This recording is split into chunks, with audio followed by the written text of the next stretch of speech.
हम लोग सारा चैप्टर पढ़ लिए हैं। पहला चैप्टर हमारे आसपास के पदार्थ। तो ये चैप्टर पढ़े हैं, तो हम लोग के पास में बीच बीच में जो क्वेश्चन आया है चैप्टर के अंदर में, उन्हीं सब का ये आंसर लिख दिए हैं। और हम लोग क्वेश्चन को देखते हैं, क्वेश्चन नहीं लिखे हैं, सिर्फ आंसर लिखे हैं, क्योंकि क्वेश्चन लिखते तो ज़्यादा टाइम जाता, ज़्यादा स्पेस लेता।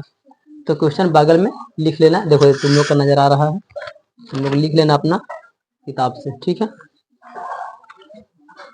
तो पहला हमारे पास क्वेश्चन है, निम्नलिखित में से कौन से पदार्थ है। हमको चुनना है इसमें से कि कौन सा पदार्थ है, मतलब कि कौन सा ठोस तरफ गैस, ये नहीं बोला है, बस बोला है कि कौन वाला पदार्थ है, कौन वाला नहीं है। तो नहीं बात नहीं लिखा है, तो जो नहीं है उसको छोड़ देंगे, जो है सिरा खाली लिख लेंगे आंसर में। इसमें दिया ऑप्शन में कुर्सी, वायु, स्नेह, गंध, घृणा, बादाम, विचार, शीत, शीतल पेय, इत्र की सुगंध। तो इसमें सर नॉर्मली चीज को हम लोग आराम से पहचान सकते हैं। कुर्सी सर ये है पदार्थ, वायु भी पदार्थ है। स्नेह, देखो यहाँ पर दो चीज, स्नेह का मतलब, एक स्नेह मतलब तेल, एक स्नेह मतलब हम लोग जानते हैं कि ये दुलार प्यार, ऐसे, ठीक है ने। तो ब्रैकेट में तेल रहेगा तब वो भी पदार्थ है, अब अगर ऐसे नॉर्मली रहेगा तो हो सकता है कि प्रेम लिखल रहेगा, ठीक है ना। स्नेह मतलब ऐसे हम लोग दुलार प्यार भी समझते हैं कि स्नेह करना, ठीक। घृणा ये तो नहीं है पदार्थ, घृणा करना मतलब कि दुश्मनी करना, वो कहाँ से होगा, वो तो भावना है। बादाम पदार्थ है, विचार पदार्थ नहीं है, शीत, शीतल पे, इत्र की सुगंध, ये सब पदार्थ है। मतलब दो तीन को इसमें है जो कि पदार्थ नहीं है, और वही यहाँ पे आंसर लिख दिए हैं, ठीक है ना। पहला का आंसर क्या दिया गया है कि कौन पदार्थ है, चुनना है। तो हमारे पास में कुर्सी पदार्थ है, हवा यानी वायु भी पदार्थ है, स्नेह माने तेल ये भी पदार्थ है, बादाम भी पदार्थ, शीतल पे मतलब कोई भी ठंडा पानी पीते हैं या कोल्ड ड्रिंक्स पीते हैं, वो सब तो बात हो रहा है, तो वो सब भी सब पदार्थ है। इत्र का सुगंध, जब हम लोग सेंट मारते हैं तो जो उड़ता है वो भी पदार्थ है, क्योंकि उसमें भी लिक्विड होता है और हम लोग को देह पर लगता है, तो वो भी एक पदार्थ ही है। दूसरा क्वेश्चन है, निम्नलिखित प्रेक्षण के कारण बताइए। गरम गरम खाने की गंध कई मीटर दूर से ही आपके पास पहुंच जाती है, लेकिन ठंडे खाने की महक लेने के लिए आपको उसके पास जाना पड़ता है। आपको कारण बताना है कि कैसे ऐसे होता है। हम लोग घर में खाना पीना बनता है तो क्या होता है, बाहर तक हम लोग के घर में भी खाना बनता है तो बहुत अच्छा महकता है, यार कौन सी बन रहा है खाना, दम सुगंध से पता कर लेते हैं कि खाना में कौन सा सब्जी बन रहा है। तो ऐसा हुआ क्यों, क्योंकि जो भी कोई चीज गर्म रहता है, गर्म चीज बहुत जल्दी उड़ता है, और कोई भी गर्म चीज का स्वभाव होता है कि वो ऊपर भागने लगता है, और जब वो ठंडा होता है तो नीचे गिरने लगता है। ये नॉर्मल सा ही है, स्वभाव होता है उसका। तो जस्ट यही कारण है इसमें, और यहाँ पर वही चीज लिखा हुआ है थोड़ा सा, ठीक है ना, कि गर्मा गर्म खाने की गंध के कण शीघ्रता से वायु में मिल जाता है। मतलब कि गर्म होने के बाद कोई भी चीज जल्दी जल्दी उड़ने लगता है और हवा में मिल जाता है, और वायु के साथ दूर तक चला जाता है, हवा उड़ा के लेके चल जाता है। जैसे कि हम लोग के आवाज उड़ के चला जाता है, इधर बोलते हैं हवा जल्दी चल रहा है, बड़ी दूर तक चल जाता है, और उल्टा बोलते हैं ना तो नहीं जाता है। एग्जैक्टली वैसा ही होता है कि गंध को भी हवा उड़ा करके लेके चला जाता है। लेकिन ठंडा खाने में ऐसा होता ही नहीं है, ठंडा खाना में महक ही नहीं निकलता है, और जगह वजह से दूर तक भी नहीं जाता है। धीरे हम जाके सूंघेंगे तो समझ में आता है, ठीक है ना। लेकिन गर्म को हम लोग बड़ी दूर से ही सूंघ लेते हैं। तीसरा वाला क्वेश्चन बोल रहा है, स्विमिंग पूल में गोताखोर पानी काट पाता है। अब ये गोताखोर मतलब समझिए, गोताखोर हम लोग भी हैं। मतलब क्या सर, गोताखोर हम लोग उसको बोलते हैं जो पानी में ऑक्सीजन वगैरह से लगा करके पानी में कूद करके तैरता है, या तो फिर नीचे जाकर कोई भी सामान उठाना होता है, या मोती वोती चुनना होता है, कोई भी बड़ा बड़ा काम, तो वो समुद्र में जाकर के छलांग मारता है पैर में पहन करके, और सिलेंडर लेकर के पीठ पर, और चला जाता है ऑक्सीजन सब लेके।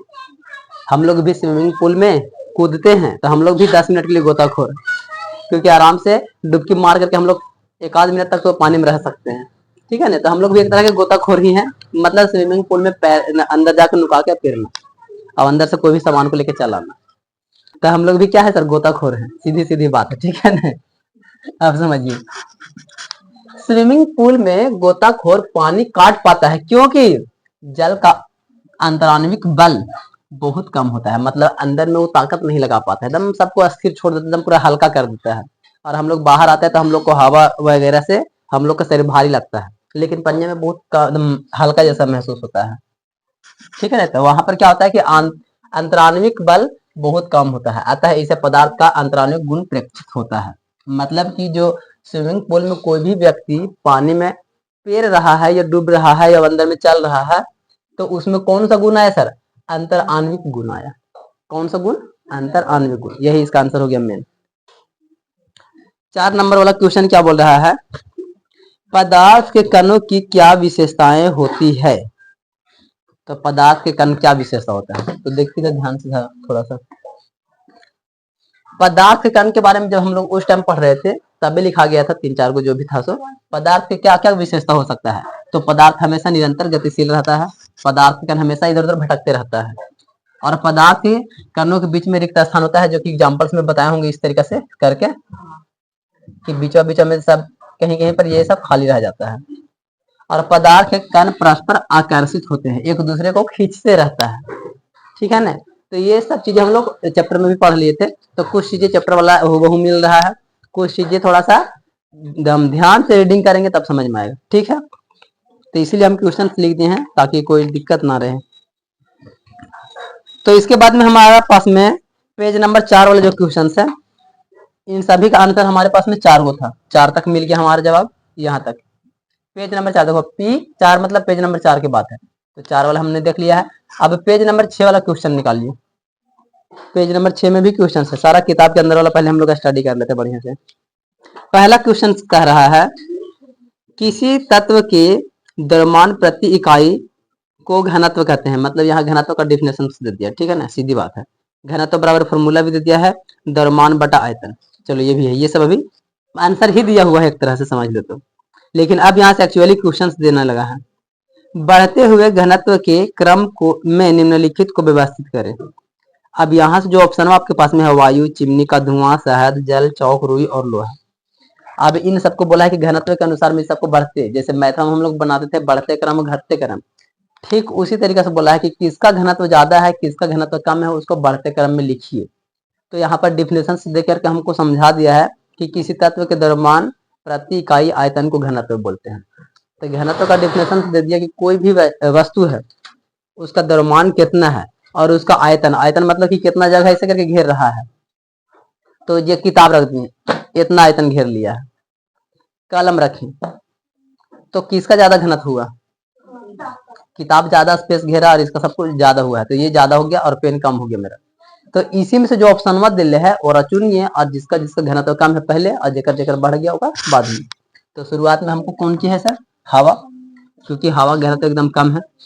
फिर चिमनी का धुआं, हवा तो दिखता ही नहीं है, चिमनी का धुआं दिखता भी है कि हाँ धुआं है थोड़ा सा।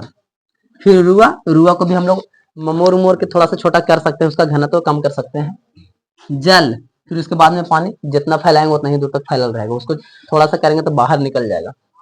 फिर जल से ज्यादा थोड़ा सा शहद, क्योंकि शहद गाढ़ा होता है, पानी से थोड़ा सा ज्यादा उसमें स्टोर रहता है। फिर उसके बाद में खल्ली चौक जो हम लोग जानते हैं बोर्डवा पर लिखते हैं। फिर उसके बाद में लोहा, यानी कि लास्ट में आया लोहा, इसका घनत्व ज्यादा। यही क्वेश्चन एग्जाम में पूछेगा निम्नलिखित में ऐसे करके, निम्नलिखित में किसका घनत्व सबसे अधिक है?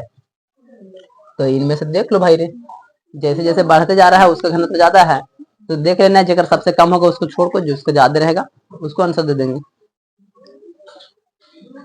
दूसरा नंबर क्वेश्चन कह रहा है, दूसरा में 2 क्वेश्चन है, ए और बी में। तो पहले हम लोग ए वाला को समझते हैं। पदार्थ के विभिन्न अवस्थाओं के गुणों में होने वाले अंतर को सारणीबद्ध कीजिए। मतलब लिखिए आप दम ईमानदारी से और सीरियल बाय सीरियल ऐसे लिखिए। किसके बारे में सर? तो पदार्थ के विभिन्न अवस्था के गुण। तो पदार्थ के कितने अवस्था? 3 अवस्था। तो तीनों के बारे में लिख दो डिटेल्स, उसका डिफिनेशन दे दो, उसका गुण दे दो, किसका आकार आयतन निश्चित होता है, निश्चित होता है, दोनों अनिश्चित होता है, ऐसे करके और एक आध एग्जांपल्स दे दो, काम हो जाएगा। ठीक है, तो यहाँ पर हमने वही लिख दिया। पदार्थ के 3 अवस्था होती है, ठोस, द्रव, गैस, हम लोग जानते हैं। तो तीनों के बारे में थोड़ा थोड़ा बात बता देते हैं। तो ठोस में हम एग्जांपल्स के रूप में बर्फ को रखते हैं, जैसे में ठोस है बर्फ, तो ठोस का आकार और आयतन निश्चित होता है और इसे संपीड़ित नहीं किया जा सकता है। मतलब इसको पूरा और इस तरीके से, जैसे रुआ को हम लोग बड़ी मनी है उसको ऐसे से मोड़ मोड़ के ताने उसमें कर सकते हैं, लेकिन इसको ऐसे नहीं कर सकते हैं, ठीक है ना। तो ठोस मतलब कि जेकर आकार देखने में लग रहा है सर, कैसे देखने में लग रहा है कि इतना बड़ा है बर्फ मेरे पास में इतना बड़ा बर्फ लग रहा है, यानी कि आकार, और इसका आयतन, और इस जगह ही इतना बड़ा घेर रहा है, और देखने में भी इसका स्ट्रक्चर उतना ही बड़ा है। तो दोनों को दोनों ही निश्चित है, कहीं पर भी रखोगे तो बर्फ उतना ही जगह घेरेगा, जितना बड़ा वो है उतना ही घेरेगा, ठीक है ना। तो इसका आकार और आयतन निश्चित है, स्थान उतना ही घेरेगा निश्चित है, वो उतना ही बड़ा लग रहा है निश्चित है। तो इसको हम लोग ऐसे इसको और दबा दबा के इसको छोटा ही नहीं कर सकते, फूट जाएगा फिर, लेकिन फिर भी जगह ही उतना ही रख लेगा और पसर जाएगा। तो जाहिर सी बात है कि ये है। दूसरा में है द्रव, जैसे जल, पानी को ले सकते हैं। तो द्रव को हम लोग क्या करेंगे, जिस बाल्टी में डालेंगे ओग्रेनिन बन जाएगा, मतलब आकार चेंज हो रहा है, लेकिन पानी उतना ही ना रहेगा। तो द्रव तरल अवस्था में होते हैं, इसका आकार अनिश्चित होता है। अनिश्चित मतलब कि उसका कोई आकार नहीं, गिलास में डालेंगे तो पानी गिलास नियन हो जाएगा, बाल्टी में डालेंगे तो बाल्टी नियन, लोटा में डालेंगे तो लोटा नियन। लेकिन आयतन निश्चित होता है, लेकिन पन्ने घटेगा थोड़ी, पानी है एक गिलास, एक ही गिलास रहेगा, एक लोटा है तो एक ही लोटा रहेगा। गैस, गैस के बारे में, गैस जैसे जलवाष्प हम लोग समझ सकते हैं, जो हवा में उड़ जाता है। गैसों का आकार और आयतन अनिश्चित होता है, इसे जिस पात्र में रखा जाता है यह उसी का आकार और आयतन ग्रहण कर लेता है, और इसे संपीड़ित किया जा सकता है। एक चीज हमने यहाँ पर बोला था कि एक लाइन और लिख लीजिएगा, तुम लोग याद नहीं दिलाए हो। एरा में यही वाला लाइन फिर से लिखना है कि ये जो द्रव है ना, द्रव, इसमें ये वाला ये वाला कि इसे संपीड़ित नहीं किया जा सकता है, इसमें भी, ठीक है। द्रव को भी संपीड़ित नहीं कर सकते हैं, पानी को भी कितना ही जबरदस्ती उसको चापो तो फिर पानी बाहर निकल जाएगा, उसको संपीड़ित नहीं कर सकते हैं। यही वाला लाइन था जो हम नहीं लिखे थे नीचे, ठीक। हाँ, आप समझते हैं गैस वाला में। गैस जैसे जलवाष्प में गैस का आकार, आयतन, ये दोनों क्या है सर, अनिश्चित है। गैस कितना दूर तक फैल रहा है उसको और दबा दबा के उसको आकृति ही चेंज कर देंगे, आकार भी चेंज कर देंगे, ठीक है ना। तो इसका आकार भी और आयतन भी दोनों अनिश्चित है। जगह ज्यादा घेर रहा था उसको चाप दिए तो थोड़ा सा कम जगह घेरेगा। इसे जिस पात्र में रखा जाता है यह उसी का आकार का और आयतन ग्रहण कर लेता है। मतलब क्या सर, कि हम लोग अगर गैस का टंकी जो हम लोग को घर में आता है, उसमें गैस लगता है कि इतना ही सुन टंकी में है, लेकिन बाहर निकालेंगे तो बड़ी दूर तक फैल जाएगा, महक आएगा। लेकिन अगर उसी को शीशा में करके रखा जाता है तो शीशा में दिख सकता है कि गैस है इसके अंदर में, ठीक है ना। लेकिन बाहर निकलेगा तो फिर वो अपना फैलने लगेगा, जैसे कि स्पंज वाला जो बॉलो होता है, चापले रहेंगे तो छोटा रहेगा, छोड़ेंगे फिर फैल जाएगा, चापले रहेंगे छोटा रहेगा, फिर छोड़ेंगे तो फैल जाएगा। अब क्वेश्चन नंबर दूसरा का देखते हैं आंसर। यहाँ पे क्वेश्चन पहले पढ़ लेते हैं। दूसरा के बी वाला कह रहा है कि निम्नलिखित पर टिप्पणी कीजिए। टिप्पणी करिए मतलब उसके बारे में बताइए, उसका परिभाषा दीजिए, आप उसके बारे में क्या जानते हैं वो सब बता दीजिए। तो इसमें बहुत सारा हमारे पास में क्वेश्चन है टिप्पणी करने वाले में। तो देखते हैं पहला का क्या बोल रहा है। दृढ़ता, दृढ़ता मतलब कि दृढ़ता के बारे में हमको बताना है, मतलब बहुत ज्यादा ठोस है, उसको तोड़ फोड़ नहीं सकते हैं, एकदम कठोर है, उसको दृढ़ता बोलते हैं। इसका डिफिनेशन संपीड़ितता, जिसको जबरदस्ती ठूस ठूस के एक ही चीज में भर सकते हैं। कोई भी अगर बर्तन है और हमें ठूस ठूस के कोई सामान को भर देंगे तो उसको संपीड़ितता बोलते हैं, ठीक है। तरलता, लिक्विड फॉर्मेट में कोई भी चीजें है जैसे पानी टाइप में। बर्तन में गैस का भरना, बर्तन में गैस को हम लोग नहीं भर सकते उड़ जाएगा तुरंत। आकार मतलब कोई चीज का आकार क्या होता है, और गतिज ऊर्जा एवं घनत्व। तो इन सभी का डिफिनेशन यहाँ पर देख लेते हैं। पहले दृढ़ता के बारे में। दृढ़ता क्या होता है, ठोस पदार्थों का अंतराण्विक बल काफी तीव्र होता है। कोई भी ठोस ले सकते हो तुम लोग, जैसे ये भी है, लोहा भी है, लकड़ी भी है, ईटा भी है, ये सब क्या है कि ठोस है। तो इसके अंदर का जो बल है ना, ताकत, बहुत कस के अपने आप को एकदम पकड़ा हुआ है, ऐसे करके, ऐसे करेंगे तो जल्दी टूटता नहीं है। तोड़ने का कोशिश करेंगे लेकिन नहीं टूटता है, क्योंकि अंदर से कस के पकड़ ले अपनी ताकत लगा करके पूरा, जिससे आपस में वे जबरदस्त तरीके से जुड़े रहते हैं, और इस कारण ना तो इन्हें हम दबा सकते हैं और ना ही से एक दूसरे से अलग कर सकते हैं। ठोस के इसी गुण को हम लोग बोलते हैं दृढ़ता। दृढ़ता मतलब बहुत ज्यादा ही कठोर। कहते हैं ना कि दृढ़ निश्चय कर लो, दृढ़ निश्चय करके काम करोगे तो जल्दी होता है। मतलब क्या, एकदम तुमको अंदर से स्ट्रांग हो जाना है, एकदम अपना दिमाग को कंट्रोल में रखना है और काम करोगे तो हो जाएगा। यही है दृढ़ता, अपने आप को पूरा स्ट्रांग रखना, अंदर से स्ट्रांग रखना। उसके बाद है संपीड्यता। अधिक से अधिक गैसों को छोटे से छोटे पात्र में आसानी से भरा जा सकता है, इसी गुण को बोलते हैं हम लोग संपीड्यता। अभी क्या बता रहे थे, ठूस ठूस करके कोई भी चीज में भरना। तो इसको भरने के लिए कुछ हाथ से भरेंगे या फूक के, इसके लिए मशीन का जरूरत पड़ेगा, ठीक है ना। जैसे कि हम लोग बैलून फुलाते हैं, फूक फूक के पूरा भर देते हैं उसमें गैस और उसको बंद कर देते हैं। तो मुंह की सहायता लिए एक तरह से मशीन का काम किया। अब उसके से हवा जा रहा है, इसे खोल के रख देंगे कि हवा जाओ में भर, तो नहीं जाएगा, मतलब हम लोग उसमें जबरदस्ती भर रहे हैं। ठीक इसी तरीके से गैस का टंकी जो भराता है वो भी मशीन से ही भराता है और जबरदस्ती भरा जाता है उतना। साइकिल के टाइम में हवा जबरदस्ती भरा जाता है, वो भी मशीन से भरा जाता है। हम लोग ऐसे ही नॉर्मल छोड़ देंगे तो नहीं भराएगा हवा, ठीक है ना। तो संपीड्यता मतलब यही होता है सर कि कोई भी चीज में जबरदस्ती उसमें उसका आकार को और छोटा कर करके एक ही गो में बड़ी बड़ी सामान रख देना, उसको हम लोग संपीड्यता कहते हैं। हम लोग बैग में कोई सामान रखते हैं और कहीं जाने वाले होते हैं तो नहीं आता तो क्या करते हैं, ठूस ठूस के पूरा भर देते हैं और थोड़ा सा निकाल फिर और तो मोड़ और फिर भर देते हैं, उसको बोलते हैं संपीड्यता। बड़ा सारा सामान है उसको इतना सुन कर दिए, संपीड्यता हो गया। और ये जो संपीड्यता का गुण होता है केवल गैसों में ज्यादातर पाया जाता है, गैसों में होता है। लेकिन हम यहाँ एग्जाम्पल बेच के दे दिए हैं, कपड़ा के थोड़ा बहुत मोड़ मोड़ के रख सकते हैं, लेकिन गैस के लिए ज्यादा वैलिड होता है। गैस सब जो टंकी में भराता है, सीएनजी गैस, एलपीजी गैस, सब चीजें में बहुत ज्यादा ठूस ठूस के छोटा टंकी में बड़ी बड़ी गैस भर दिया जाता है। संपीड्यता तक जानने के बाद में हमारे पास में है आगे तरलता। तरलता मतलब क्या, तरलता मतलब तरल पदार्थ, मतलब लिक्विड। तो द्रव पदार्थ क्या होता है, उसको कोई भी आकृति में ढाल सकते हैं, जिसमें रखेंगे उसी के जैसा बन जाएगा। बोतल में रखेंगे तो बोतल जैसा बन जाएगा, बाल्टी में रखेंगे तो बाल्टी जैसा बन जाएगा। तो तरलता मतलब क्या है, तरलता केवल द्रवों में पाया जाता है, जिसे किसी भी बर्तन में रखा जा सकता है।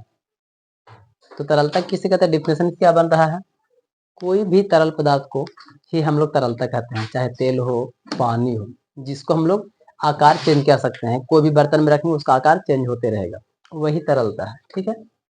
तेल भी हो सकता है, पानी भी हो सकता है, दारू ताड़ी जितना बोलना है सब बोल सकते हैं, ठीक है ना, सब होता है। कोल्ड ड्रिंक्स वगैरह सब, वो सभी तरल है, ठीक है। आगे हम लोग का है बर्तन में गैस का भरना। बर्तन में क्या हम लोग गैस को भर सकते हैं, गैस को भरने के लिए हम लोग को मशीन चाहिए, जैसे कि साइकिल के टायर में हवा भरने के लिए। ठीक उसी तरीके से गैस को भी सिलेंडर जैसे पात्र में भरने के लिए हमको मशीन चाहिए जो उसको भरे। लेकिन थाली में से जाकर कैसे उड़ेल देंगे तो उड़ जाएगा, वो गायब हो जाएगा, आग लग जाएगा, खत्म भी हो जाएगा तुरंत भर में। तो ये क्या है सर, बर्तन में गैस का भरना। गैसों का यूं ही किसी बर्तन में नहीं भरा जा सकता है, इसे भरने के लिए संपीड़क यंत्र का सहारा लेना पड़ता है। मतलब सीधा सीधी बात कि बर्तन में गैस का भरना तो हम लोग नहीं भर सकते हैं, उसको भरने के लिए हम लोग को कोई भी पात्र में और उसको चारों पट्टी एकदम पैक होना चाहिए और उसके बाद हम उसमें कोई मशीन की सहायता से ही भरेंगे, बर्तन में भरना पॉसिबल नहीं है, ठीक है। आकार के बारे में, कोई भी वस्तु का आकार हम लोग क्या समझते हैं, ये वस्तु को अगर हम मान लेते हैं क्या रख देते हैं ऐसे, तो ये इतना जगह घेरा तो यही इसका आकार है। मतलब जो वस्तु जितना जगह स्पेस घेरता है हम लोग उसको उतना बड़ा ही बोलते हैं, यानी कि उसका आकार उतना ही बड़ा है। मतलब जगह का घेरना को हम लोग बोलते हैं उसका आकार है। किताब इतना जगह घेर रहा है तो ये इसका आकार हो गया, बस यही है। कोई वस्तु जितना स्थान घेरती है वह स्थान उस वस्तु का आकार होता है। जिस वस्तु जो घेर रहा है ना उसी का स्थान, किताब घेर रहा है तो ये किताब का इतना हो गया स्थान, आकार हो गया है। कलम रख दे, कलम स्थान घेरती, कलम का आकार हो गया। हम लोग बचपन में ऐसे करते थे, बालू पर सूत करके बालू से ऐसे बनाते थे हम लोग, तो हम लोग का आकार हो गया शरीर का, हम लोग का शरीर कितना बड़ा है, ऐसे बचपन वाला याद आ जाता है कभी कभी। ये गतिज ऊर्जा क्या है, हम लोग को टॉपिक में ये सिलेबस में आया था बीच बीच में कि गति होता है, गतिज ऊर्जा होता है, जिसकी वजह से कण इधर उधर भटकते रहता है, ऐसे करके आया था। तो गतिज ऊर्जा के बारे में हम लोग तो पढ़वे करेंगे, इसी में साइंस में पढ़ेंगे ही, फिजिक्स में और आगे चैप्टर में मिलेगा वो सब, लेकिन फिर भी यहाँ पर आ गया है तो इसके बारे में थोड़ा सा जान लेते हैं। गति ऊर्जा मतलब गति कर रहा है और उसमें एनर्जी भी आ रहा है, सीधी सीधी बात है। किसी वस्तु में गति के कारण जो ऊर्जा उत्पन्न होती है उसे गतिज ऊर्जा कहते हैं। अगर हम लोग जनरेटर चलाते हैं वो गति करने लगता है और गति करता है तो बिजली पैदा हो जाता है, तो जस्ट हो गया गतिज ऊर्जा। ये आइंस्टीन के अनुसार एक फॉर्मूला दिया गया है। आइंस्टीन का एक फॉर्मूला है के ई बराबर में हाफ एम वी स्क्वायर। इसको हम लोग फिजिक्स में ही डिटेल में जानेंगे, अभी उतना चर्चा नहीं करेंगे। उसके बाद है घनत्व। घनत्व का तो क्वेश्चन में ही आंसर दे दिया गया था कि घनत्व किसे कहते हैं। तो किसी भी वस्तु के इकाई आयतन, आयतन के द्रव्यमान घनत्व कहते हैं। कोई भी वस्तु के इकाई आयतन के द्रव्यमान, जितना आयतन है, कोई भी वस्तु का आयतन क्या होता है, 3 डायमेंशन रूप में, कि ये वस्तु एक इस चारों पट्टी से कितना स्पेस रखता है, इसका आकार कितना है, वही इसका आयतन है। और फिर ये कितना वजनीय है, कितना भारी है ये, तो उसी को हम लोग बोलते हैं घनत्व। इसका भरौठ द्रव्यमान हो गया है और इसका कितना क्षेत्र घेर सकता है, इसको हम लोग बोल देंगे घनत्व। तो घनत्व का फॉर्मूला क्या होता है, द्रव्यमान बटा आयतन। हम लोग इसको से भी परिभाषा बोल सकते हैं आराम से, ठीक है ना। घनत्व किसे कहते हैं, द्रव्यमान तथा आयतन के अनुपात को घनत्व कहते हैं। यही तो बोलो, द्रव्यमान तथा आयतन के अनुपात को घनत्व कहते हैं। सिंपल सा फॉर्मूला याद रहेगा तो ऑटोमेटिक याद रह जाएगा। मतलब कोई भी वस्तु में, दुनिया में कोई भी वस्तु का घनत्व ज्ञात करना हो तो द्रव्यमान बटा आयतन, उसका वस्तु का द्रव्यमान और आयतन उसको देख लेना, वही उसका घनत्व है। अब इसके बाद में हम लोग का 2 वाला खत्म हो गया क्वेश्चन। अब हमारे पास में तीसरा वाला क्वेश्चन है। तो एक बार पहले हम लोग क्वेश्चंस को पढ़ लेते हैं कि क्वेश्चंस क्या कह रहा है। तीसरा का क्वेश्चन कह रहा है कि कारण बताइए। हम लोग नॉर्मल चीज जानते हैं, दुनिया में कुछ भी होता है तो बिना कारण के तो होता ही नहीं है। हर एक चीज का रीजन होता है। कोई लड़ता है तो कारण से लड़ता है, बाइक चलाना सीखता है तो कोई कारण से सीखता है, घर में गाड़ी खरीदता है तो कोई कारण से खरीदता है, घर बनाता है तो कोई कारण से। तो हर चीज का एक कारण है। तो इसमें क्वेश्चन सी है कि हमको कारण ही बताइए कि आखिर ये कैसे हो जाता है। तो क्या कैसे होता है, इसमें हमारे पास 4 क्वेश्चन है। पहला क्वेश्चन कह रहा है गैस पूरी तरह उस बर्तन को भर देती है जिसमें इसे रखते हैं। कैसे भाई, गैस को हम कोई भी बर्तन में रखते हैं तो उसको पूरा भर देता है। तनी सुन रखेंगे तो ये पूरा भर देगा, बड़ी में नहीं रखेंगे तो ये पूरा भर देगा। कैसे, मतलब क्या कारण की वजह से। तो हम लोग जानते हैं सर कि गैस का जो होता है ना, वो काफी दूर दूर होता है। तो गैस के बीच में काफी खाली स्थान होता है, उसको आप जितना बड़ा पात्र में रखेंगे वो उतना ही ज्यादा फैलेगा। अगर आप गैस खोल करके छोड़ देंगे ना तो पूरा रूम में भर जाएगा गैस। टंकी में छोटा वो टंकी में है, लेकिन खोलोगे तो पूरा रूम में गैस गैस हो जाएगा, ऑटोमेटिक वो फैल जाता है। तो ये कारण है सर, क्योंकि उसका अणुओं का जो बीच में होता है ना, वो बहुत दूर दूर फासला होता है। तो इसका पहला कारण सर, गैसों के कण एक दूसरे से दूर होते हैं और उनके बीच काफी रिक्त स्थान होता है। मतलब कि खाली जगह काफी होता है और इस कारण से उसमें प्रवाहित होने वाले का गुण होता है और इस कारण गैस पूरी बर्तन में फैल जाता है। मतलब कि उसको बहने का गुण है उसके अंदर में, कि वो बहते रहता है इधर उधर, वो कभी अस्थिर होकर के रुक के नहीं। जैसे हम खड़ा हैं तो हम रुके हुए हैं, ये मेरा गुण है, हम रुक भी चल भी सकते हैं, रुक भी सकते हैं, नाच भी सकते हैं, दौड़ भी सकते हैं, जो भी है अपना प्रोसेस। लेकिन गैस का प्रोसेस ये है ना, वो चलते फिरते रहता है हमेशा। तो जिसके वजह से वो पूरा भर देता है। अगर मकान में भी गैस खोल के छोड़ेंगे तो ये पूरा रूम है तो गैस गैस हो जाएगा। जस्ट ये सब चीजें हैं। आगे दूसरा क्वेश्चन, पहले क्वेश्चन पढ़ लेते हैं। दूसरा में किसका कारण बोला है, गैस बर्तन की दीवारों पर दबाव डालती है। कारण बताइए कैसे दबाव डालती है। तो यही पहले के वाला आंसर है, इसको दूसरा वाला भी है कि कैसे दबाव डालती है। तो अभी क्या बताए थे कि इसका गुण ही है बहना, इधर उधर भटकते रहता है, बहते रहता है, धक्का लगाते रहता है। तो धक्का लगाता है तो जो भी गैस सिलेंडर में हम लोग गैस रखेंगे या कोई बर्तन में गैस रहेगा तो उस पर दबाव डालता है। तो यही तो मेरा क्वेश्चन बोल रहा है, गैस बर्तन के दीवारों पर दबाव डालती है क्योंकि वो भटकते रहता है, उसका स्वभाव है भटकना। इसी की वजह से इन्होंने टकराते रहता है तो दबाव लगते रहता है अंदर अंदर उसमें। तो यही यहाँ पे लिखा हुआ है, गैस के अणु अधिक तीव्र गति से यत्र तत्र, मतलब कि इधर उधर घूमते रहते हैं, यहाँ वहां घूमते रहता है, ठीक है ना। इस कारण बर्तन की दीवार से टकराकर ये उन पर दबाव डालता है। मेन कारण क्या है कि वो भटकते रहता है, इन्होंने गैस का काम है ये, और उसी की वजह से वो दबाव डालता है। तीसरा क्वेश्चन क्या कह रहा है, लकड़ी की मेज ठोस कहलाती है। लकड़ी के मेज, जितना लकड़ी लिखा है ना, तीनों बार हम बोर्ड पर लिखे, बार बार लड़की लिखाया 3-4 बार मिटा दे तो भी लकड़ी और लड़की में फर्क ही नहीं समझ में आता है। लकड़ी की मेज ठोस कहलाती है, क्या कारण है लकड़ी का मेज ठोस कहलाता है, क्यों। तो पहले हमको ये समझना पड़ेगा कि लकड़ी क्या है। लकड़ी एक ठोस पदार्थ है। तो कोई भी वस्तु ठोस कब होता है, जब उसके बीच में आकर्षण बल बहुत ज्यादा होता है, एक दूसरे को पकड़ के रखता है, तो वो ठोस होता है। और जब लकड़ी से कुर्सी बना है, कोई भी मेज बना है, तो वो भी ठोस ही रहेगा ना भाई। लकड़ी ठोस है तो वो भी ठोस है, बातचीत साफ है। तो वही यहाँ लिखा हुआ है, लकड़ी के कण तीव्र बल से जुटे होते हैं और मेज इसी लकड़ी से बना होता है, इसी कारण लकड़ी की मेज ठोस कहलाती है। मतलब कारण सर कि ठोस काहे कहेंगे मेज को, क्योंकि लकड़ी ठोस है ना भाई, और ठोस वस्तु से कोई सामान बना तो वो भी ठोस ही ना रहेगा। ऐसा थोड़ी है कि ठोस से बनाएंगे तो लिक्विड बन जाएगा, ठोस से सामान से बनाएंगे तो ठोस रहेगा। ईटा से घर बनाएंगे तो घर रुआ नियन हो जाएगा। अरे भाई ईटा के बनाए तो ईटा नियन रहेगा ना भाई, ठोस रहेगा। चौथा वाला कह रहा है, दूसरा तीसरा के चौथा डी में, हवा में हम आसानी से अपना हाथ चला सकते हैं, लेकिन एक ठोस लकड़ी के टुकड़े में हाथ चलाने के लिए हमें कराटे में दक्ष होना पड़ेगा। मतलब क्या, फाइटिंग। जब हम लोग ऐसे हाथ चलाते हैं तो क्या हो रहा है, हवा में ऐसे फ्री चला रहे एकदम पूरा, कुछ भी कर सकते हैं। लेकिन अब दीवार में मारना है या लकड़ी में मारना है, तो उस पर हाथ से मारेंगे तो टूट जाएगा, वो बहुत मुश्किल है। लेकिन जो कुंफू कराटा वाला लोग रहता है, वो लोग तोड़ देता है, ईटा उटा सब मार के तोड़ देता है, दीवार को फाड़ देता है मार के।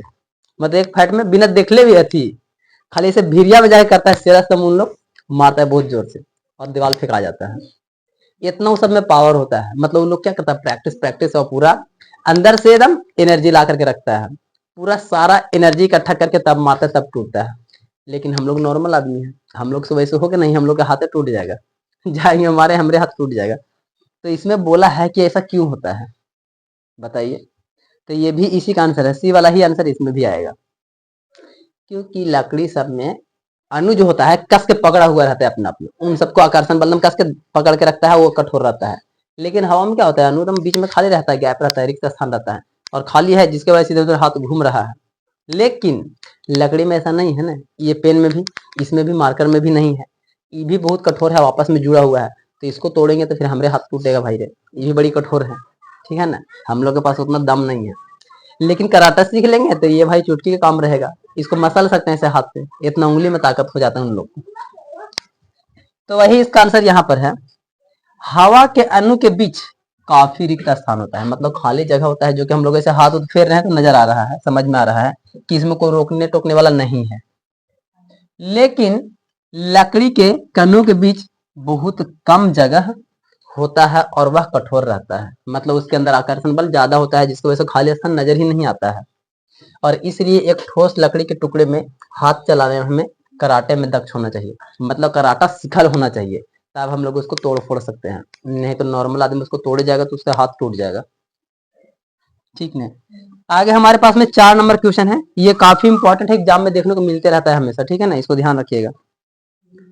सामान्यतः ठोस पदार्थ को अपेक्षा द्रवों का घनत्व कम होता है, ये तो हम लोग भी जानते हैं कि ठोस पदार्थ का घनत्व ज्यादा है और इससे जो भी नीचे रहेगा वो सबका घनत्व कम रहेगा, ये हम लोग जानते हैं, ठीक है। लेकिन आपने बर्फ के टुकड़े का जल में तैरते हुए देखा होगा, पता लगाइए ऐसा क्यों होता है। जैसा कि हम लोग जानते हैं घनत्व, तो बर्फ का घनत्व ज्यादा होना चाहिए ना, ज्यादा उसका घनत्व, वो ठोस भी है, लेकिन फिर भी पानी में तैर रहा है, उसको डालते नहीं तो डूबता ही नहीं है बर्फ। देखना कभी, पूरा डूबेगा लेकिन ऊपर छपलाले रहेगा। तो आखिर क्यों ऐसा होता है, जबकि उसका घनत्व तो ज्यादा है, तो उसको डूब जाना चाहिए था, डूबता है वो। सपोज कि इसमें पानी इतना भरा हुआ है और जब हम लोग बर्फ डालेंगे ना तो बर्फ डूबेगा, लेकिन इसका जो है ना परतवा तक यहीं पर रहेगा, ऊपर में छपला रहेगा, हल्का सा ही दिखेगा और बाकी उसका पूरा पूरा बॉडी पार्ट नीचे डूब ही जाएगा। जैसे कि डब्बा उब्बा भी ऐसा ही होता है, तो वो ऊपर ही खाली नजर आता है, बाकी नीचे आधा डूबल रहता है। तो ऐसा क्यों हो रहा है सर। हालांकि पहले तो ये जानते हैं सर कि बर्फ में पानी का थोड़ा सा गुण है, ये कारण हो सकता है, लेकिन कोई खास कारण नहीं है। लेकिन ये क्या होता है, जैसा ही हम लोग बर्फ को डालते हैं ना तो ये अपना एरिया को कवर कर लेता है और उन सबको जगह को खाली करने लगता है। और जब जगह को खाली करने लगता है तो फिर वो छपलाया हुआ नजर आता है, तैरते हुए दिखता है, क्योंकि वहां से कहता है कि तुम लोग भागो यहाँ से, उन लोग को हटाने लगता है और ये तैरते हुए दिखने लगता है। जस्ट ऐसा ही कुछ यहाँ पर आंसर मिलेगा। जब हम बर्फ को पानी में डालते हैं तब बर्फ पानी के जितने आयतन को हटाता है, मतलब वो क्या करता है, हटाने लगता है। हम लोग भी मार्कर्स वगैरह कोई चीज को डालते हैं तो वो भी उसको पानी को हटाने लगता है। उससे उसका वजन कम ही होता है। और जब कोई भी वस्तु को पानी हटाने लगता है तो उसका वजन कम जाता है। और हम लोग भी तैरते हैं तो ऐसा ही तैरते हैं, जाके नदी में खड़ा हो जाओ अहरा में तो डूब जाओगे। लेकिन हम लोग क्या करते हैं, पानी को हटाने लगते हैं, और जब हम लोग पानी को हटाते हैं तो हम लोग का वजन पानी से कम नहीं लगता है, और जिसकी वजह से हम लोग छपलाल रह जाते हैं। एग्जैक्टली बर्फ में भी यही होता है कि वो भी पानी को जैसे डुबाते हैं तो वो हटाता है पानी को, और फिर वो तैरते हुए दिखता है।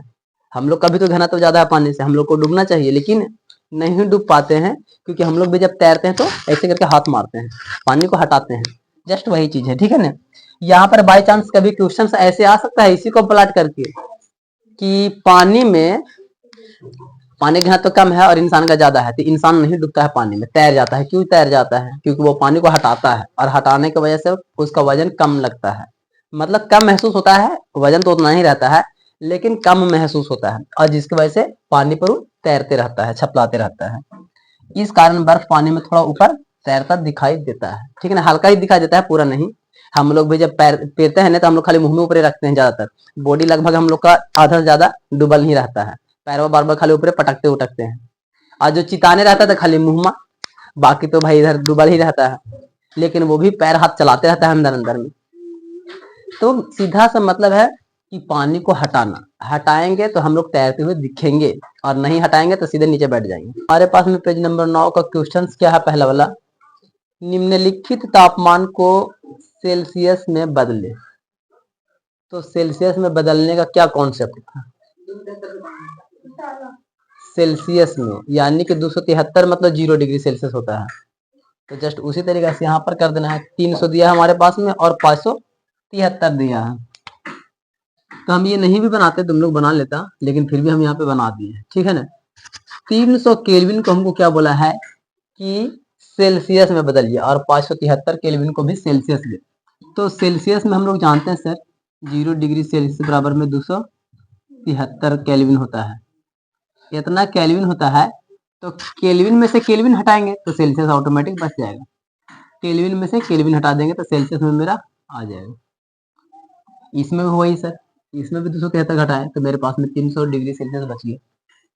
अगर बोलते यहाँ पर इसके अपोजिट बोल देता, सेल्सियस से केल्विन में लाइए, तो फिर हम क्या कर देते हैं, 273 जोड़ देते, तो फिर 573 आ जाता, बस और कुछ करना नहीं था।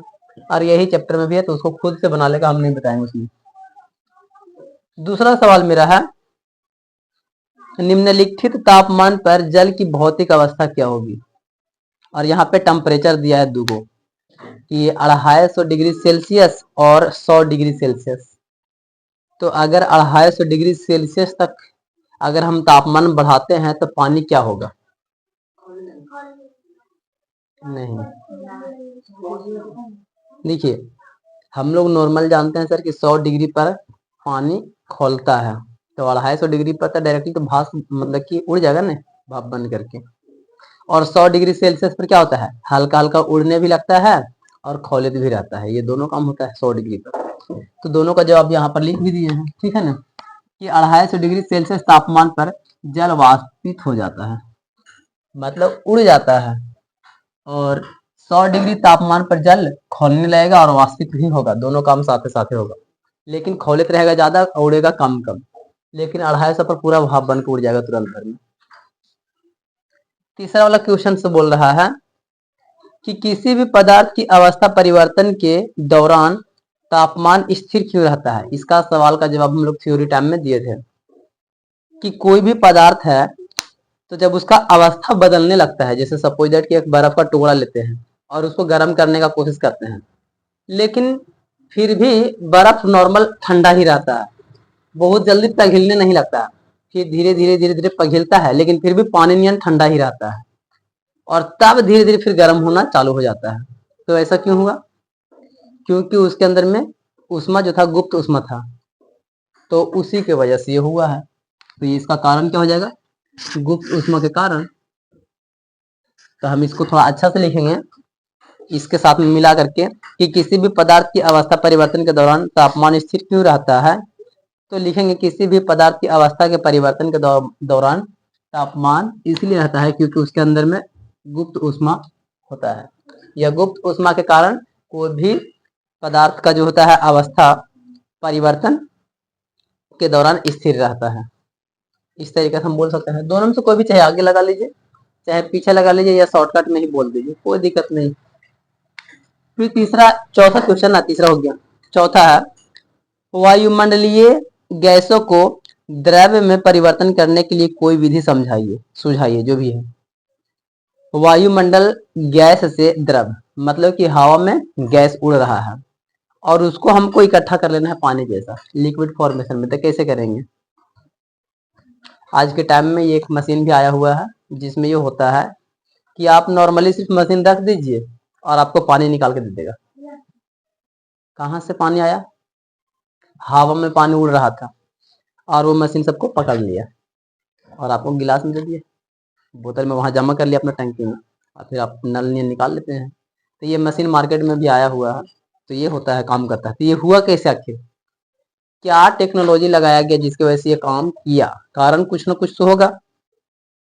अगर पानी का कहीं पर कमी है तो क्या कर सकते हैं? ये मशीन का इस्तेमाल करके हम लोग पानी निकाल के पी सकते हैं और प्योर नेचुरल मतलब एकदम अच्छा पानी होता है, खराब पानी नहीं होता है।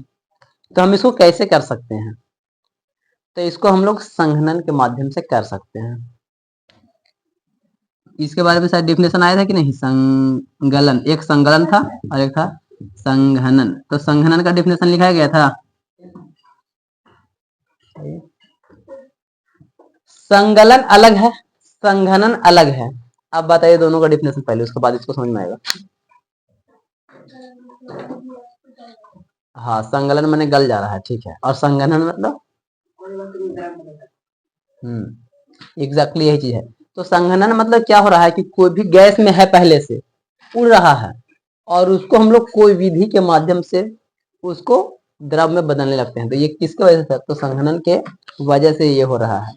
मतलब वायुमंडल गैसों को द्रव में परिवर्तन करने की विधि क्या है सर? तो संघनन विधि है। इतना काफी है लिखने के लिए, और इसमें और डिटेल में थोड़ा लिख सकते हैं। तो हम डायरेक्टली आंसर दिए सर, संघनन। ठीक है ना? क्या कारण हो रहा है? तो संघनन की वजह से ऐसा हो रहा है। ये संघनन से हम कर सकते हैं। तो कैसे करेंगे थोड़ा डिटेल में।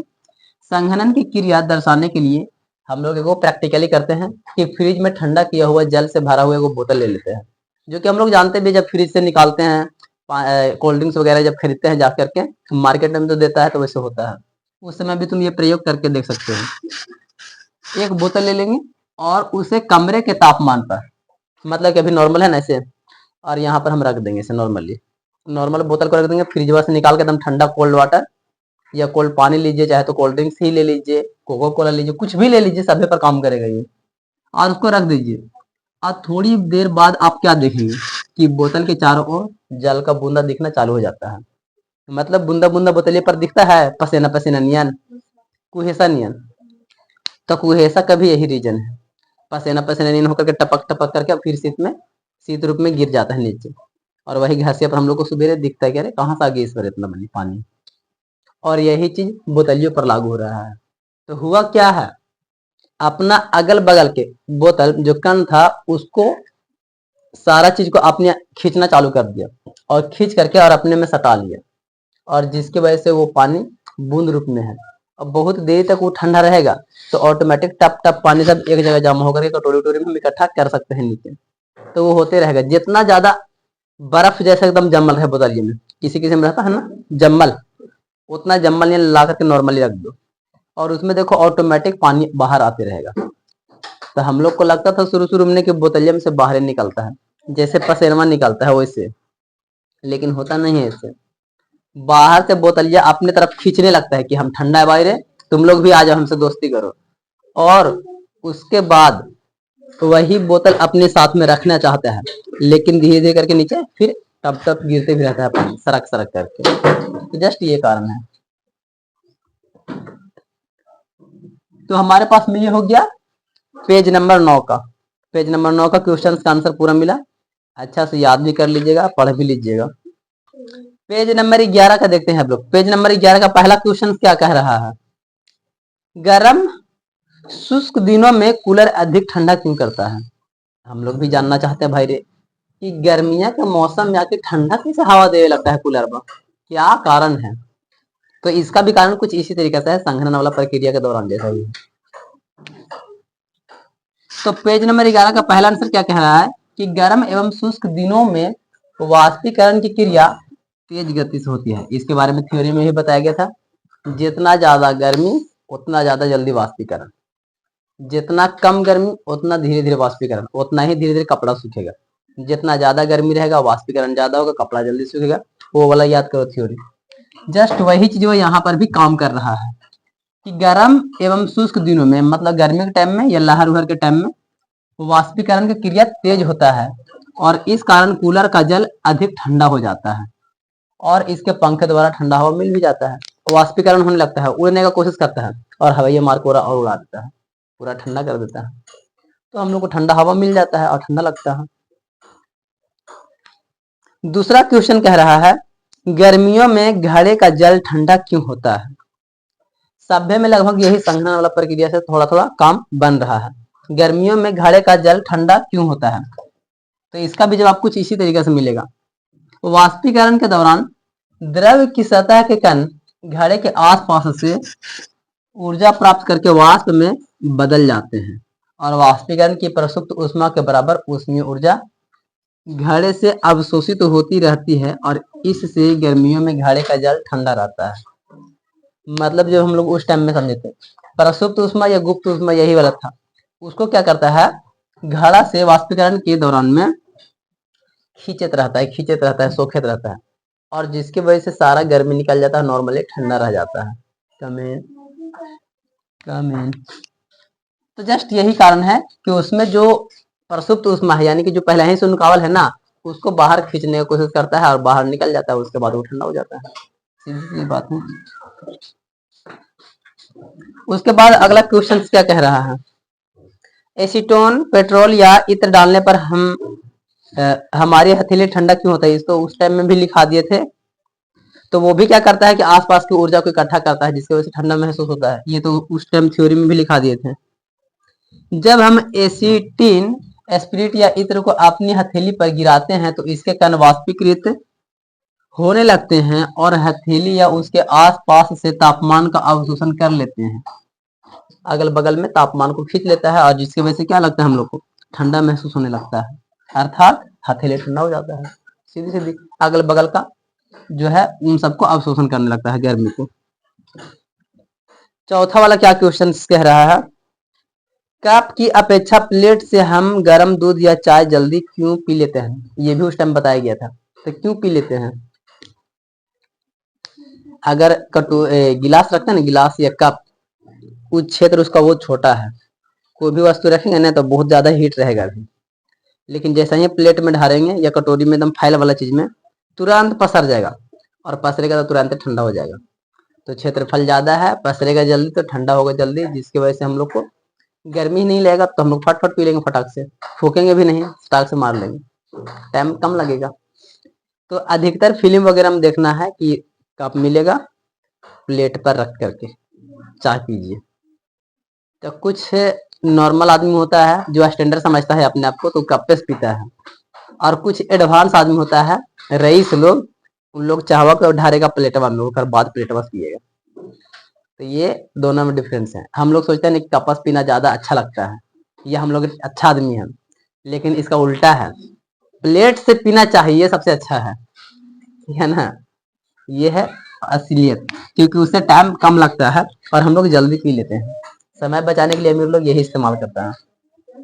तो ये चीज है। आगे हम लोग का है, इसको भी पढ़ के सुना देते हैं, तो सुन ही लो क्या लिखे हैं इसमें। कप की अपेक्षा प्लेट का क्षेत्रफल अधिक रहता है और इससे वाष्पीकरण अधिक होता है। द्रव के कण अपने आसपास से ऊर्जा अवशोषित कर लेता है और इस तरह आप आसपास की हवा द्वारा ऊर्जा के अवशोषण होने के कारण चाय ठंडा हो जाता है।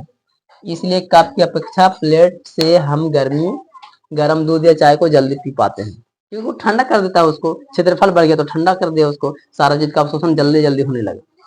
कोई चीज असियार में रहेगा तो बहुत धीरे धीरे सूखता था कपड़ा, जब हम लोग एक ही जगह पर ऐसे फंसा देते दो तीन को, उसको फैल कर दो, क्षेत्रफल बढ़ा दो, तुरंत हो जाता है।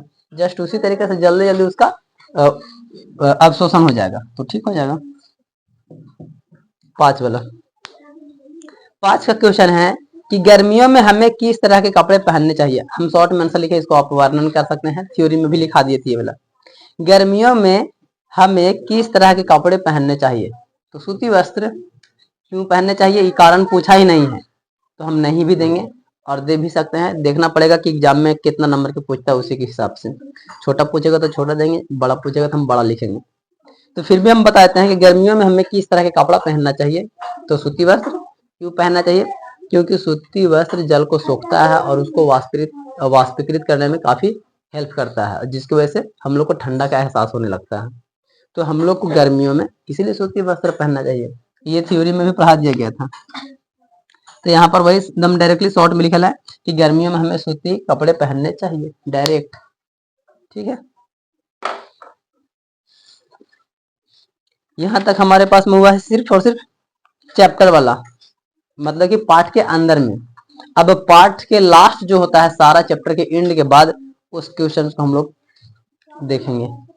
चलिए हम लोग आ जाते हैं अभ्यास वाला में। अभ्यास मतलब कि जो चैप्टर के खत्म होने के बाद जो क्वेश्चन बन रहा है, अब उस पर आ रहे हैं। और इसमें भी क्वेश्चंस पहला और दूसरा वाला काफी सिंपल है, जो कि हमने पीछे ही बता दिया था कि बाबू इसको बना लेना अपने से, क्योंकि सेम टू सेम ही एक वाला दे दिया है पीछे वाला, और एक को दे दिया है केल्विन में बदलने के लिए। तो उसके हिसाब से फिर क्या करेंगे हम लोग, केल्विन में बदलने के लिए, केल्विन से सेल्सियस में बदलने के लिए घटाते हैं, और सेल्सियस से केल्विन में बदलने के लिए जोड़ देते हैं।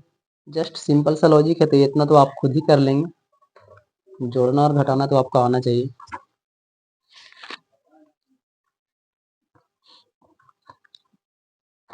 क्वेश्चन भी एक बार पढ़ ही देते हैं, जो कि कल ही वाला था, पहला क्वेश्चन वाला। निम्नलिखित तापमान को सेल्सियस इकाई में बदले या परिवर्तित करें। तो सेल्सियस इकाई में 300 केल्विन है और 573 केल्विन, तो दोनों में क्या कर देना है, जब बोल दिया है सेल्सियस में लाना है, तो 0 डिग्री सेल्सियस बराबर में होता था हम लोग को 273, तो सेल्सियस में लाने के लिए उसको हटा देंगे, तभी ना बचेगा मेरे पास में, सेल्सियस में आ जाएगा, उसको घटा देंगे तो बच जाएगा। वही है मेरा आंसर। 573 में से इसमें से भी घटा दीजिए 273, तो मेरा सेल्सियस में बच जाएगा।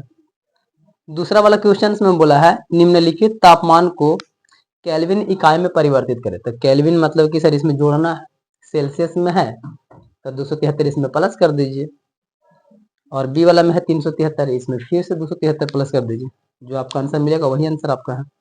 जस्ट ये सिंपल था, ये तो सुबह ही से सीखते आ रहे हैं, चैप्टर में जब थ्योरी हुआ था उसी टाइम से। अब हम लोग बात करते हैं तीसरा क्वेश्चन से। तीसरा क्वेश्चन हम लोग का 2 क्वेश्चन है, और दोनों क्वेश्चन को पहले पहला वाला समझ लेते हैं। नेफ्थिलीन को रखा रहने देने पर यह समय के साथ कुछ भी ठोस पदार्थ छोड़े बिना अदृश्य हो जाता है, मतलब उड़ जाता है, गायब हो जाता है। तो हेडिंग में क्या बोला था कि अवलोकन करके और कारण दीजिए, मतलब कारण लिखना है कि ऐसा आखिर हुआ क्यों। तीसरा के पहला क्वेश्चन में बोला है कि नेफ्थिलीन जो है कि उड़ गया। अब ये नेफ्थिलीन क्या होता है ये भी जरा समझना चाहिए। नेफ्थिलीन मतलब कि फिनाइल जानते हैं, फिनाइल जैसे पंखों को धोते हैं घर, दूध नहीं लगता है देखने में। कपूर जानते हैं, हाँ फिनाइल भी कपूर है, बस कपूरवा को हमें लिक्विड जैसा बना दिया है, कपूर ही फिनाइल है। कपूर ठोस में, जैसे कि हम लोग कभी कभी टैबलेट लेते हैं दवाई तो मिलता है टैबलेट, लेकिन इंजेक्शन लेवे जाते हैं तो वही चीज बदल देते हैं ना इंजेक्शन में, सेम टू सेम। तो लिक्विड है वही कपूरवे को ही हम लोग बोलते हैं फिनाइल या नेफ्थिलीन, उसी को बोलते हैं। तो नेफ्थिलीन के गोली तो कपूर, और नेफ्थिलीन लिक्विड में तो फिनाइल। तो जब वो मतलब कि गायब हो जाता है बिना ठोस पदार्थ का छोड़े हुए, मतलब जलता है ना तो पता नहीं चलता कहाँ गायब हो जाता है। जैसे कि हम लोग लकड़ी जला लेते हैं, कोयला बच जाता है, पानी बच जाता है, कुछ बचता है ना जी। कपूर जब आरती उतारते हैं तो कपूर में कुछ बचता है थालिया में जलने के बाद, लेकिन वो गायब हो जाता है पूरा कपूर है, एक को मतलब उसका नहीं। जैसे कि लकड़ी जलाए तो बानू नहीं बचना चाहिए ना कुछ, अगरबत्ती जलाए तो बानी बचा, लेकिन उसका नहीं बचता है, पूरा उड़ गया। तो क्यों उड़ गया भाई रे, उसका कारण दीजिए। तो जस्ट वही चीज को यहाँ पर आंसर दे दिए हैं कि नेफ्थिलीन यानी कि फिनाइल की बात हो रहा है, के अलावा बिना कोई शेष छोड़े, मतलब उसका जो कण होता है ना, बिना कोई शेष छोड़े कुछ नहीं छोड़ता है और अदृश्य हो जाता है, गायब हो जाता है। क्यों होता है, क्योंकि ऊर्ध्वापातन के कारण हवा में उड़ जाता है। मेन कारण क्या है सर? ऊर्ध्वापातन, क्योंकि वो सर जलता है तो हवा में उड़ जाता है। ऊपर उठने का उसका क्रिया ही है, हमेशा वो ऊपर उठना चाहता है, ऊपर उड़ना चाहता है। ऊर्ध्वापातन के कारण वो हवा में उड़ जाता है। यानी नेप्थलीन द्रव अवस्था में परिवर्तित हुए बिना ही गैस में परिवर्तन हो जाता है या परिणत हो जाता है, बदल जाता है। इसको तुम लोग घर में भी नोटिस किया होगा कि हम लोग जब कपड़ा उपड़ा रखते हैं ना बाकस पेटी में, तो उसमें हम लोग कपूर भी डाल देते हैं। कभी क्यों ऐसे क्या? बहुत लंबा टाइम के लिए जब हम लोग कपड़ा ऊपर रख देते हैं, जैसे कि त्योहार त्योहार में कपड़ा निकालते हैं नए का नए, तो इटेचिया बक्सों में कपूर डाल देते हैं 1-2। इससे क्या होता है कि कपड़ा खराब नहीं होता है। हम ऐसे करते भी हैं और बहुत पहले करते थे, अब तो उसके जगह पर दूसरा चीज रख देते हैं। कपूर नहीं रखते हैं, कुछ दूसरा चीज रख देते हैं जिससे कपड़ा में ऐसे ना होता है एकदम महकता है, बड़ी बेकार रखल रखल, वैसा नहीं महकेगा, एकदम खुशबू सेंट जैसा महकता है। तो हम अलग चीज रखते हैं, इत्र का छोटा सा डब्बा रखते हैं, तो वैसा महकता है। लेकिन बाकी लोग कपूर रखता है, पहले कपूर रखते थे तो पूरा इटेचिया कपूर कपूर लगता था। उससे क्या होगा कि कीड़ा उड़ा नहीं लगेगा, सट उट काटने के लिए चूहा नहीं आएगा, क्योंकि वो तीता लगता है। तो यहाँ पर सीधी सीधी बात है कि उस समय में भी तुम नहीं जलाओगे कपूर के, नहीं तैयो रख दोगे नहीं, तो धीरे धीरे अपने अपने गायब होने लगता है। धीरे धीरे इतना बड़ा था, धीरे धीरे छोटा हो जाएगा, फिर छोटा हो जाएगा, अब पता नहीं चलेगा कहीं गायब हो जाएगा। रखल रखल भी हवा के संपर्क में ये उड़ते रहता है, उसका काम ही ऐसा है। ठीक है ना? तो ये होता है। तो नेफ्थलीन मतलब सीधा सीधे हम लोग कपूर समझ लेते हैं। ठीक, चाहे आप उसको नीचे से पानी से पोंछ करके पंखा पर पोंछते हैं तो क्यों? ताकि कीड़वन सब मर जाए तीतराठा से, तो वो चीज होता है। ठीक है ना? तो ये क्या होता है सर? तो ऊर्ध्वापातन। ठीक है ना? मेन कारण इसका क्या है कि ऊर्ध्वापातन, क्योंकि इसका स्वभाव है ये उड़ना चाहता है और इसलिए बिना कोई अवशेष छोड़े ये गायब हो जाता है, उड़ जाता है। हमारे पास इसी में दूसरा क्वेश्चन यानी कि बी वाला क्वेश्चन क्या बोल रहा है कि हमें इत्र की गंध बहुत दूर बैठे भी पहुंच जाती है। मतलब हम लोग जब सेंट मारते हैं, सेंट मारते हैं ना, स्प्रे नहीं करते शादी में,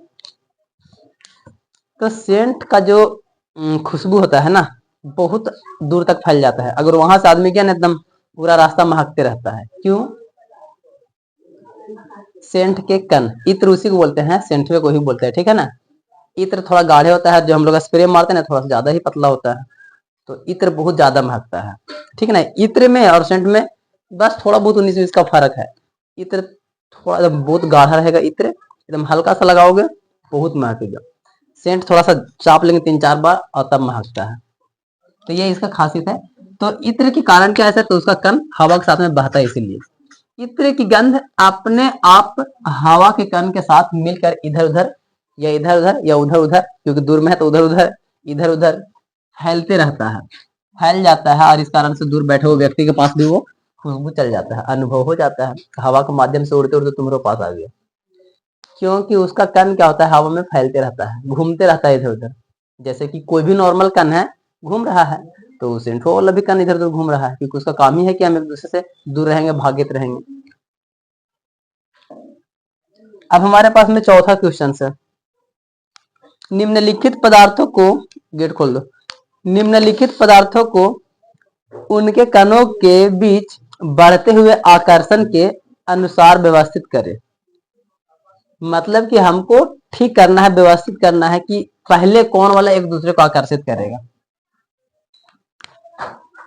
जैसे यहाँ पर मेरे पास में कुछ है, जैसे तैसे, मतलब कि टेढ़ा मेढ़ा कर दिया है, जल, चीनी और ऑक्सीजन सब जैसे तैसा है। लेकिन हमको दिखाना यह है सर कि बढ़ते हुए आकर्षण, किसमें ज्यादा आकर्षण बल है, किसमें मतलब एक दूसरे को पकड़ा हुआ है कस के। तो नॉर्मली देखना कि कोई भी जो हवा होता है, गैस, वो सब चीजें में आकर्षण बल कम होता है, इधर उधर फैला हुआ रहता है।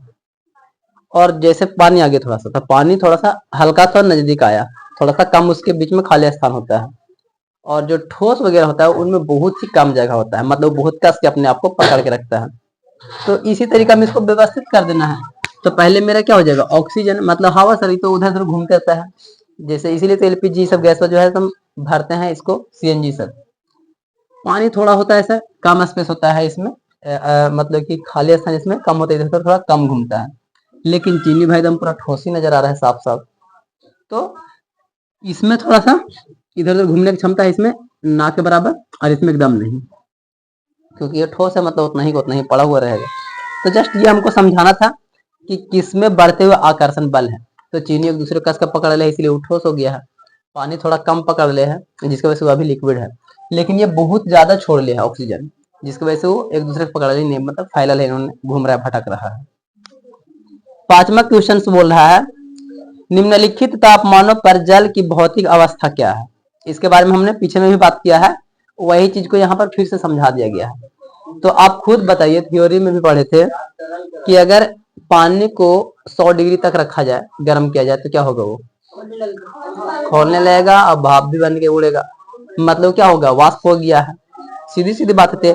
इसमें पहला का मेरा आंसर क्या हो सकता है, ये इसमें 25 डिग्री बोला है, और जब हम बोले 100 वाला, तो 100 सी वाला है, तो सी वाला में वाष्प हो रहा है। ए वाला में मतलब 25 डिग्री सेल्सियस, तो 25 डिग्री में तो नॉर्मल पानी रहता है, जैसा अभी है, अभी नॉर्मल पानी है, नॉर्मल टेम्परेचर है 20-25 जो भी है। और 0 डिग्री सेल्सियस जब जीरो हो जाएगा तो बर्फ बन जाएगा, तो बर्फ मतलब ठोस बन जाएगा। तो बस आप एक निमिष में कोई भी बात लिख दीजिए, बर्फ या ठोस बन सकता है, भाप बन सकता है, द्रव बन सकता है, या नॉर्मल रहेगा। जो भी लिखना होगा अपना हिसाब से लिख सकते हैं, हम यहाँ पर ऐसे लिखे हैं, ठीक है ना। 25 डिग्री सेल्सियस पर द्रव रहेगा, ठीक है, और 0 डिग्री सेल्सियस पर ठोस हो जाएगा। यहाँ पर साइड में हम ऐसे भी लिख सकते हैं सर, द्रव तो ठीक है ना, पानी मतलब पानी ही रहेगा, और इसमें ठोस मतलब बर्फ बन सकता है, और इसमें 100 डिग्री मतलब कि वाष्प हो जाएगा, ठीक है ना। लिख लेंगे, कोई दिक्कत नहीं है, ठीक, अपना चॉइस है, जैसे भी लिख सकते हैं। फिर हमारे पास में छठा क्वेश्चन है, पुष्टि हेतु कारण दे, मतलब कि फिर से कारण कारण वाला थोड़ा सा ध्यान से समझना।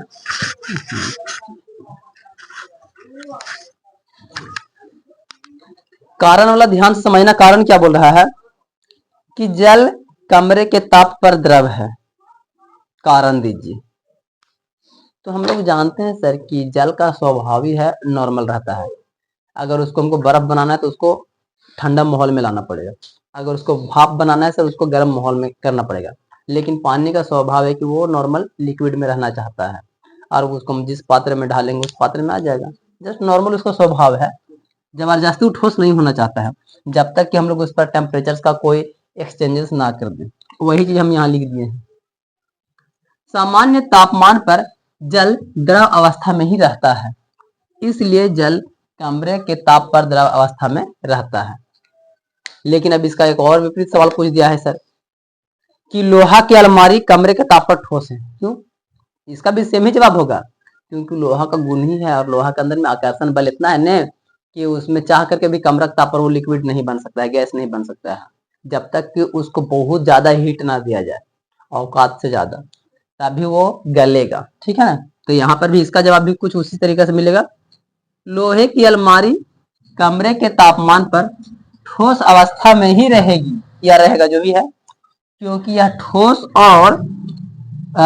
ठोस और इसके पदार्थ की अवस्था अधिक मजबूती से क्रमित होती है, मतलब एक दूसरे को कस के पकड़ ले रहता है, कस के पकड़ ले रहेगा, तो इसको पहले हमको तोड़ना पड़ेगा, तो तोड़ने के लिए जबरदस्ती इस पर गर्मी डालना पड़ेगा, और औकात से ज्यादा जब टेम्परेचर डालेंगे तब ये धीरे धीरे करके पिघलने लगेगा, और फिर उसके बाद में जो भी हो सकता है। लेकिन इसका स्वभाव नॉर्मल है कि ये हमेशा ठोस है तो ठोस ही रहना पसंद करता है, ठीक है। 6 भी हो गया। 7 नंबर वाला देखिएगा, क्वेश्चन 7 कह रहा है 273 केल्विन पर बर्फ को ठंडा करने पर तथा जल को इसी ताप पर ठंडा करने पर शीतलता का प्रभाव अधिक क्यों होता है। ये बात तो एकदम सही है। 273 केल्विन पर बर्फ को ठंडा करने पर, तो 273 केल्विन मतलब कितना, 0 डिग्री सेल्सियस की बात कर रहा है। तो 0 डिग्री सेल्सियस पर बर्फ को ठंडा करने पर, जब बर्फ को ठंडा कर रहे हैं सर, नॉर्मल कर रहे हैं, तथा जल को इसी तापमान पर ठंडा करने पर शीतलता का प्रभाव अधिक क्यों होता है। क्योंकि बर्फ अपने अंदर ऊर्जा को खींचते रहता है, जिसकी वजह से लगता है कि अरे अभी तो ठंडा ही है, लेकिन पानी नॉर्मल ही रह जाता है, ठीक। तो जस्ट यहाँ पर यही चीज लिखा हुआ भी है। 273 केल्विन पर जल के कणों की अपेक्षा बर्फ में कणों की ऊर्जा कम पाई जाती है, क्योंकि बर्फ मौसम अनुसार अधिक उष्मा ग्रहण कर सकता है, मतलब उसके अंदर क्षमता है कि अभी और ऊर्जा मिलेगा तो हम सह लेंगे, तब तक ठंडा ही रखेंगे तुमको। और यही कारण है कि एक तापमान पर रहते हुए भी बर्फ पानी की अपेक्षा अधिक ठंडक पहुंचाता है। गर्मी में हम लोग बर्फ इसलिए नहीं खाते हैं, थोड़ा ठंडा लगे, निकालते हैं तब भी 5 मिनट तक ठंडा रहता है, वैसे ही बर्फ से जमा रहता है, फिर धीरे धीरे टप टप पानी मतलब बन करके फिर गिरने लगता है नीचे। तो उतना देर तक में उसमें उष्मा सोखने का ताकत है, क्षमता है, और उतना देर अभी और ठंडा रखेगा सब। और जैसा ही वो गल करके 10 मिनट के बाद नॉर्मल हो जाएगा, तब नॉर्मल पानी फिर बर्फ सब एक समान हो जाएगा, लेकिन उतना देर तक वो ठंडा रखते ही रहेगा। तो ठंडा पानी के मुताबिक ये बर्फ ज्यादा ठंडा रखता है, ठीक है ना। ये टाइम हो गया। 8 वाला क्या बोल रहा है, 8 का क्वेश्चन बोल रहा है उबलते हुए जल अथवा भाप में से जलने की तीव्रता किसमें अधिक महसूस होती है। ये तो तुम लोग भी किया होगा, और मेरा दोनों पैर में निशाने भी आज इसी का है, इसीलिए हमेशा जूता पहनना पसंद करते हैं क्योंकि दिखता है पैर में जला हुआ, और हाथ भी। सही बात है लेकिन हाथ में धीरे धीरे कम गया है, इतना नहीं पता चलता, पैर में चलता है पता। मतलब सवाल क्या है कि अगर हम लोग कोई भी पानी गर्म हो रहा है, ठीक है ना, एक बार धनिया खोल रहा है और भाप निकल रहा है बहुत ज्यादा तेज से, और वो पानी गर्म ही है, तो भाफिया वाला और पन्या गर्म का इखनी दोनों में से हाथवा जल्दी के रस जलेगा। क्यों? उबल रहा है और भाप भी बन रहा है, यानी कि उसमें पानी से भी ज्यादा ऊर्जा उसमें इकट्ठा हो गया है, गर्मी वाला, जिसकी वजह से जैसा ही स्किन पर टच होगा ना, पूरा गला देगा, मतलब स्किन को पूरा चमड़ी कबाड़ देगा। मेरे साथ ऐसा ही हुआ था, पानी पूरा हीट भी नहीं हुआ था और पानी पैर पर उछला गया था, पूरा कढ़ाई उछला गया था उठावे के चक्कर में। हमको लगा कि अरे अभी तो चढ़ावे के लिए गर्म, इतना जल्दी हो जाता है, हाथों से उठाए नहीं से गर्म था, हाथों छोड़ दी और पूरा सब पैर पर, और पूरा पैर मेरा जल गया दोनों। हाँ, यहाँ से पूरा जला हुआ है तो इसमें दागी मिट गया, लेकिन इसमें दागी रह गई क्योंकि चमड़िया कबाड़ गया, तो मतलब चमड़िया से कबाड़ दिए थे, जिसकी वजह से ऐसे हो गया था। उबलते हुए जल अथवा भाप में से जलने की तीव्रता किसमें अधिक महसूस होता है, तो भाप में। आंसर इतना सुन दे सकते थे, लेकिन थोड़ा और चढ़ा बढ़ा के कारण भी दे देंगे सर, क्योंकि उसमें ऊर्जा बहुत ज्यादा मात्रा में इकट्ठा हो जाता है गर्म वाला, और पन्या में उतना ऊर्जा नहीं होता है, क्योंकि अभी सोख ही रहा है वो गर्मी को, जैसा ही औकात से ज्यादा होता उड़ने लगता है, तो उसके मुताबिक इसमें ज्यादा गर्मी हुआ, तो ज्यादा गर्मी रहेगा तो वही ना हाथ जल्दी जलाएगा। जस्ट वही चीज यहाँ पर है। सामान्य ताप पर भाप के कणों की ऊर्जा जल के कणों की ऊर्जा से अधिक होती है। जब वाष्प त्वचा के संपर्क में आता है तो समान ताप पर उबलते पानी की अपेक्षा अधिक ऊर्जा छोड़ता है, मतलब एनर्जी उसमें बहुत ज्यादा है, हीटिंग पावर बहुत ज्यादा है, और इसीलिए समान ताप पर उबलते पानी की अपेक्षा वाष्प अधिक जलन पैदा करेगा, बहुत ज्यादा लोचिया देता है। 9वां क्वेश्चन और लास्ट क्वेश्चन है, निम्नलिखित चित्र के लिए A B C D E तथा एफ की अवस्था परिवर्तन को नामांकित करें। तो आपके पास में यहाँ देखिए फोटो है। अब इस फोटो में हमको क्या बोला है कि हमको दिखाना क्या है कि ये सब जो एरो बना के दिखा रहा है, तो कौन सा परिवर्तन हो रहा है या क्या हो रहा है वो हमको बताना है।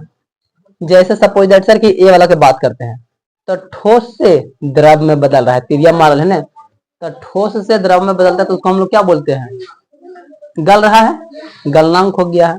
चलिए की बात हो गया। अच्छा, बी वाला में द्रव से गैस बन रहा है, तब क्या होगा, जो वाष्प हो गया था, आंसर वाष्प हो गया। फिर सी वाला में फिर गैस से फिर से द्रव बन रहा है, द्रवन, मतलब कि गैसों से फिर द्रव में आ रहा था, द्रवन हो रहा है, फिर से वापस रिटर्न आ रहा है, और फिर द्रव से फिर से ठोस बन रहा है, तो क्या हो रहा है, संलयन, मतलब फिर से वो जुड़ रहा है, फिर से ठोस बन रहा है, जैसे था पहले फिर अपने आप में जुड़ने लगा, तो वो क्या हो रहा है, संलयन हो रहा है, दोस्ती कर रहा है अपने आप में। तो हमको ए बी सी डी का आंसर मिल गया है। अब ये क्या बोल रहा है, देखिए ठोस से डायरेक्टली गैस, तो डिफिनेशन क्या लिखा गया था, ठोस से डायरेक्टली गैस ऊर्ध्वपातन, मतलब कि उड़ जा रहा है। और उसके बाद में यहाँ पर देखिए गैसवा से सीधे ठोस बन रहा है, तो ये क्या हो रहा है, गैसवा से सीधे ठोस, बीच में द्रव नहीं, डायरेक्टली ठोस, मतलब दृढ़ हो जा रहा है, इतना स्ट्रांग हो जा रहा है ना अचानक से होकर के, तो इसको हम लोग बोल देंगे दृढ़ीकरण हो गया है। मतलब हम लोग का जो एफ तक का आंसर देना था हमने दे दिया, सिंपल सा, इसको लॉजिक को समझना था, इसको समझने के बाद ही जवाब दे सकते थे। अब अगर यही क्वेश्चन नहीं लिखोगी तो फिर कैसे आंसर दोगे, मेन ये चीज था। अब इसमें ऐसा कुछ था जो हम लोग बाय चांस अगर किताब के थ्योरी टाइम में नहीं अगर पढ़े होंगे तो दृढ़ीकरण नहीं लिखाया गया था।